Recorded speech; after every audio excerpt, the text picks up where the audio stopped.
You may not remember records, like physical records, that you would spin on a platter and put the needle on the record and the groove, and then sound would come out. And amazing quality of sound, quality that surpasses MP3s in just about every way. I would say digital music, but sometimes you can get a digital reproduction that is almost just as good as something that you might find on a physical record. I purchased records when I was a kid. Not a lot of them, though. We really weren't into music in my family. But I did purchase a lot of cassette tapes and then sold a lot of those cassette tapes so I could buy CDs. I still have a lot of the CDs, but then I've been getting my music digitally for quite some time. Either I'm tracking MP3s or I'm using a subscription service. And here's the thing. The music industry for years has been predicated on a model that they're going to be forced to change. And bear with me for a second here. I had to upgrade physical formats because I could only play the new format in a different player. Physically, I was limited, right? So I had to go from records to cassettes. Cassette player is not a record player. I mean, yes, they have all-in-ones. I don't even know if they did back then. I mean, they're honking. They were huge. And then I upgraded from cassette tapes to CDs. And they said, well, it's better audio quality. Yeah, I guess it was. Over cassette tapes, certainly. And a hell of a lot more portable than records. Less prone to damage. And certainly rewinding and fast-forwarding is a lot easier to do on a disc. And then went from CDs to fully digital music. So I was forced to upgrade all along because of the change in physical formats. So now we're at the day and age of, let's say, MP3, or if you want to be a purist about it, you can say FLAC, any digital audio format. That's the day we're in now. How is the music industry going to change? Where do they have to go from here? Another electronic format? Oh yeah, that's going to fly. Where are they going to go?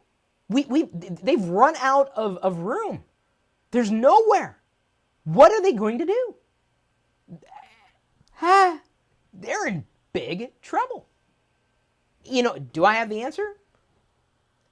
My answers may not, be in line with everybody else's answers.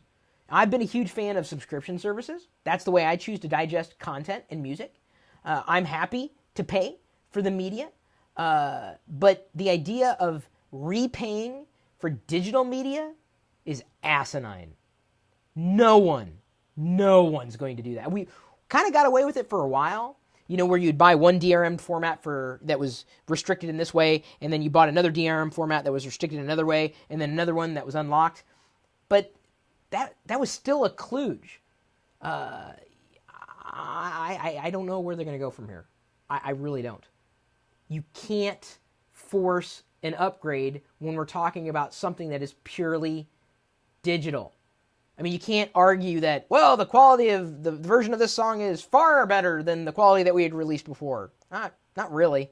I mean, maybe audiophiles could tell the difference, but 99% of the galaxy? No, they're not going to hear the difference. I could barely hear a difference between a FLAC recording and an MP3. Barely. So, where are we going to go? JRN Wire says brain-based music, so maybe we get it pumped directly into our brain, bypassing our ears. That's a possibility. I don't know if I'd be wanting to pay more for that. But the idea of upgrading existing technology that's purely digital to get the same thing in another digital format is it's not going to fly. The music industry has run out of runway. They're done. Done. Where do we go from here? It's time to get creative, I'd say. And I don't just mean by people who are artists. I want to support artists. But it ain't going to be the way the music industry wants me to support them. And that doesn't mean resorting to piracy either. I'll pay money, and believe you me, I've paid enough money for half the albums I've owned. Do you know how many copies of the Best of Doors I've owned? Going all the way back to cassettes?